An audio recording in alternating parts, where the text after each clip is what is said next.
नमस्कार, मेरा नाम शंभुनाथ पांडे है। मैं कौड़ीराम मलाव का रहने वाला हूँ, जो गोरखपुर जनपद में स्थित है। और वर्तमान में मैं आप लोगों से गोरखपुर में ही बाबा योगी आदित्यनाथ के शहर से, गृह जनपद से बोल रहा हूँ। मित्रों, इधर कई दिनों से थोड़ा सा मन में जिज्ञासा, क्या मन में थोड़ा सा ये भाव था कि मैं भी, चूँकि सनातन धर्म का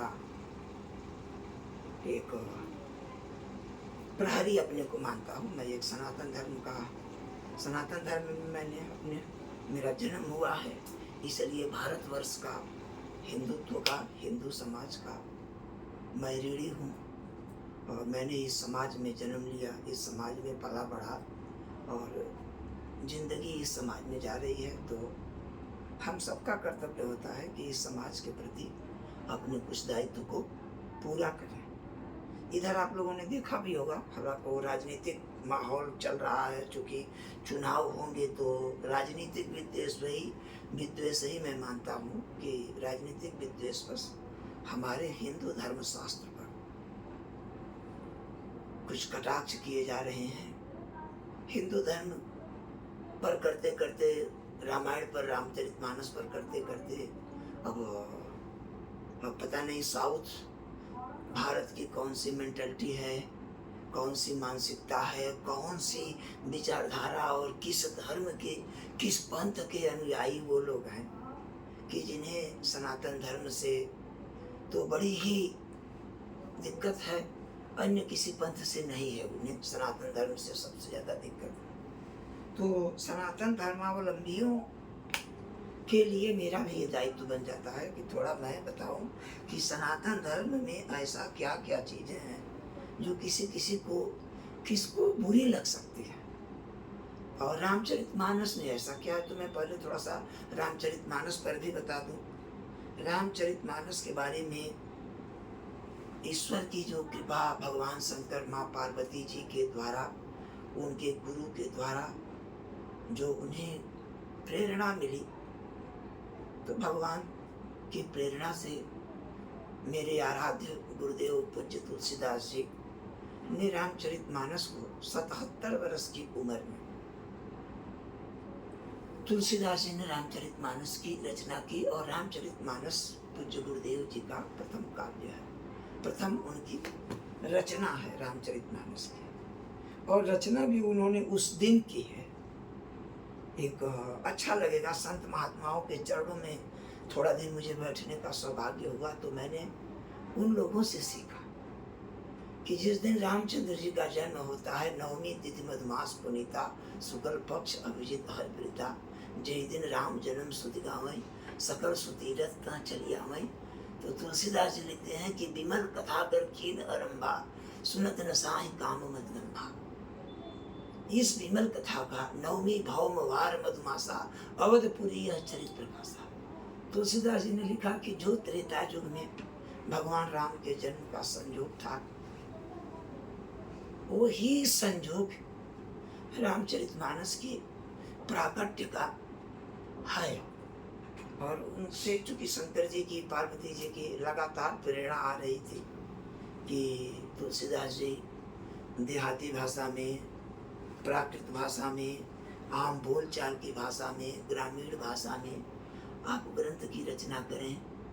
हो सकता है, संभव है कि कालांतर में समस्त हिंदू समुदाय, समस्त प्राणी मात्र संस्कृत का उच्चारण न कर सके, न इतनी पढ़ाई करे, तो इसलिए आम बोलचाल में समझने की भाषा में इसे करें। तो वो बहुत ज़्यादा डिटेल है, उसमें नहीं जाऊंगा। लेकिन तुलसीदास जी ने कहा, अच्छा ठीक है भोलेनाथ, अगर आप ये कहते हैं कि मैं रामचरितमानस को प्राकृत भाषा में लिखूं, तो इस रामचरितमानस को आपको भी वो करना होगा कि यह ही कालांतर में आगे चल करके समस्त भारतीयों का सबसे बड़ा, प्रामाणिक, सबसे ज्यादा उपयोगी ग्रंथ हो जाए। तो तुलसीदास जी ने इसका जिक्र भी किया है कि जस कछ बुद्धि विवेक बल मोले, तस कही हूँ हे हरि के प्रेरे। मेरे पास मेरे हृदय में भगवान जी की प्रेरणा आ रही है तो मैं वही कहूँगा। उन्होंने फिर कहा कि अगर ये मेरी बात सब सत्य है, भगवान भोलेनाथ की कृपा है, तो मैं भगवान भोलेनाथ की कृपा परखने के लिए एक प्रतिज्ञा करता हूँ कि भनिति मोर शिव कृपा विभाति सस्य समाज मिल मनौ सुराती।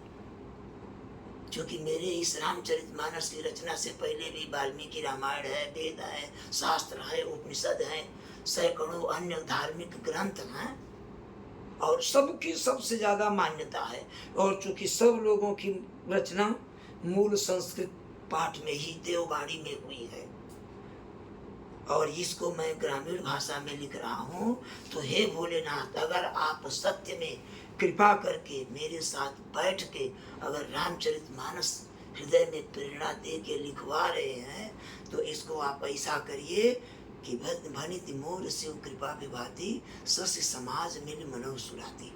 कि यही रामचरितमानस जैसे उजली पूर्णिमा की रात्रि में चंद्रमा जिस तरह से है वैसे रामचरितमानस हो और बाकी जा सारे नक्षत्र और सारे चंद्र वो उसके किनारे किनारे शोभित होते हैं, उसी तरह से अब आज के बाद ये रामचरितमानस चंद्रमा की तरह होगा। बाकी सारे आर्स ग्रंथ उसके किनारे किनारे होंगे और चंद्रमा की तरह प्रकाशमान ये रामचरितमानस होगा। ऐसा ही हुआ। उसमें बहुत सारे वर्णन है। रामचरितमानस तुलसीदास जी ने कहा भी कि यह हम लोगों का, यह कलयुग के लिए, हिंदू समाज के लिए या जो भी उसको माने उसको, उसके लिए ये जिस तरह से राम जी त्रेता युग में जन्मे, अवतरित हुए और सारा जिनसे मिले, जिनका जिनका उद्धार हुआ, जिनका जिनका और लोग कल्याणार्थ सारी चीजें हुई और नाम जो है आज तक वो काम कर रहा है।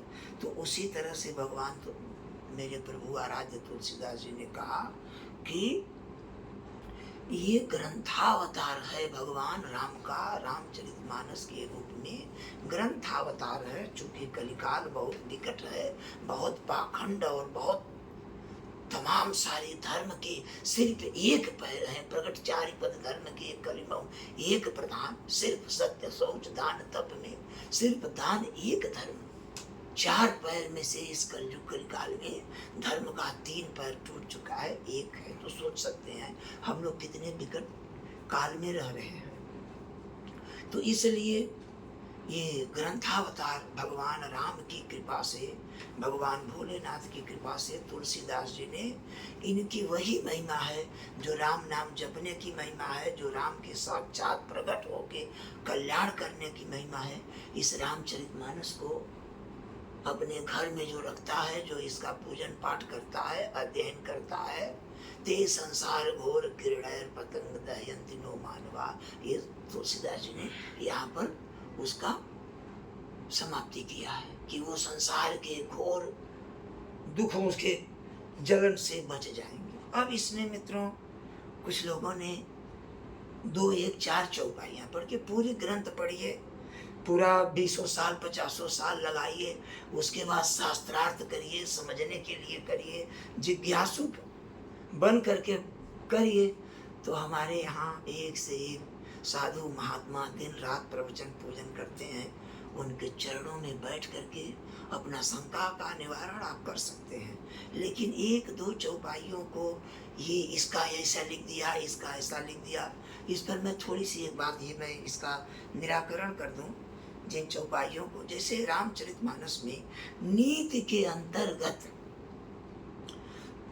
किस सबके बारे में, चूंकि सभी ईश्वर की कृति हैं और ब्राह्मण भी है, शूद्र भी है, क्षत्रिय भी है, सारा हमारा चारों वर्ण है, तो सबके बारे में रामचरितमानस में कभी कहीं सबसे चूक हो सकती है, सबसे गलती हो सकती है। तो इसलिए उन सब लोगों के बारे में लिखा है।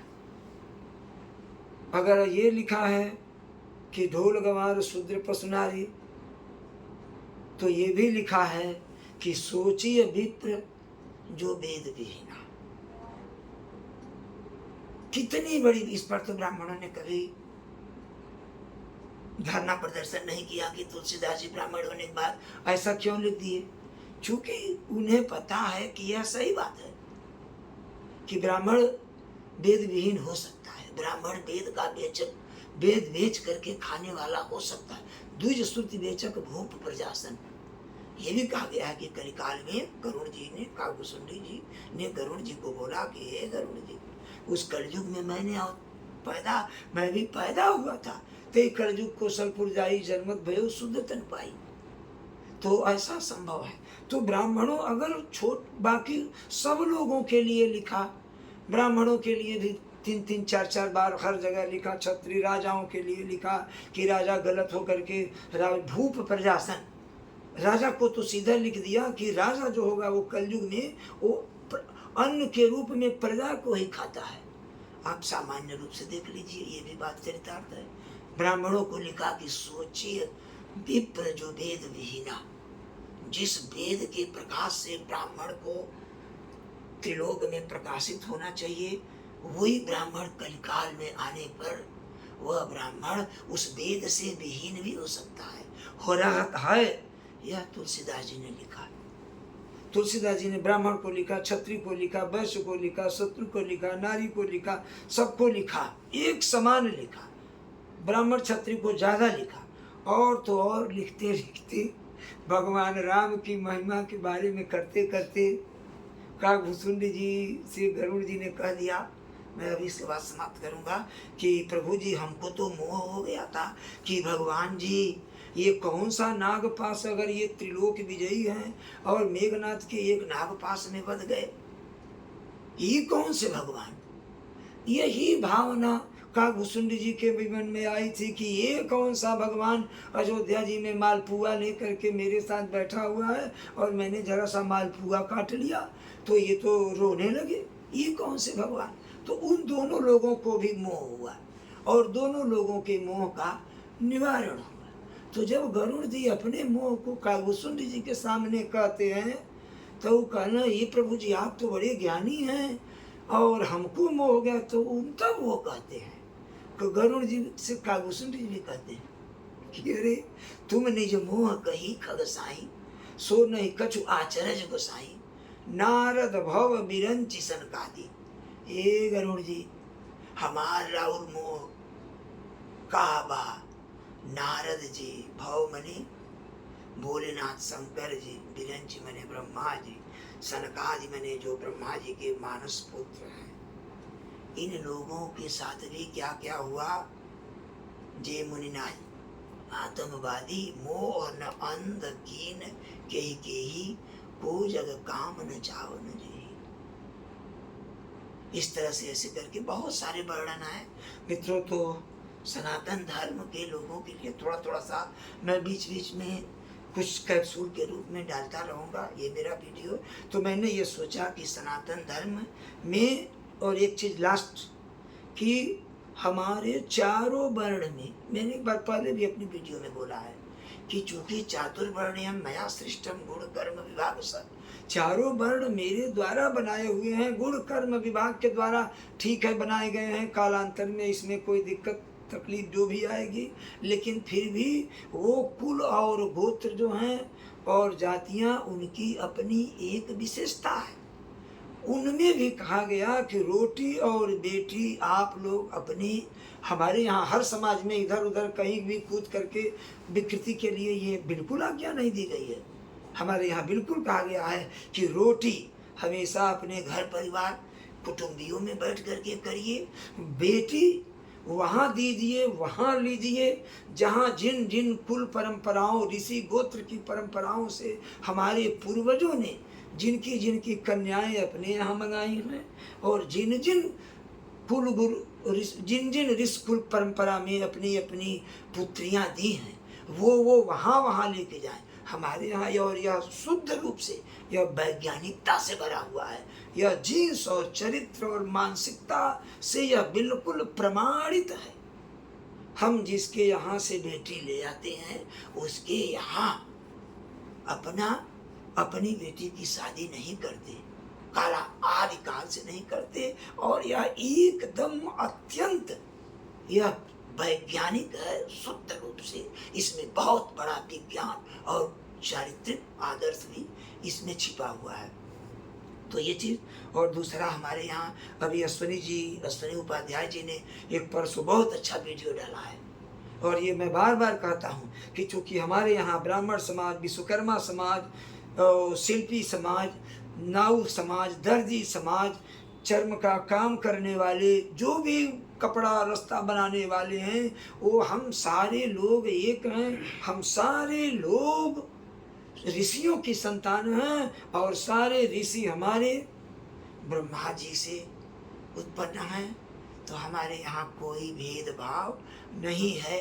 हम लोगों में भेदभाव पैदा करने की जो राजनीतिक रूप से कोशिश होती है, उसका निश्चित रूप से जवाब निश्चित रूप से दिया जाना चाहिए। इसलिए मैं अभी इस वीडियो को यही रखता हूँ और इसके बाद बाकी ढेर सारी चीज़ों तर्क के साथ और शास्त्र के साथ मैं अलग अलग समयों पर देता रहूँगा। और नमस्कार, जय हिंद, जय भारत, जय श्री राम, जय हो प्रभु जी।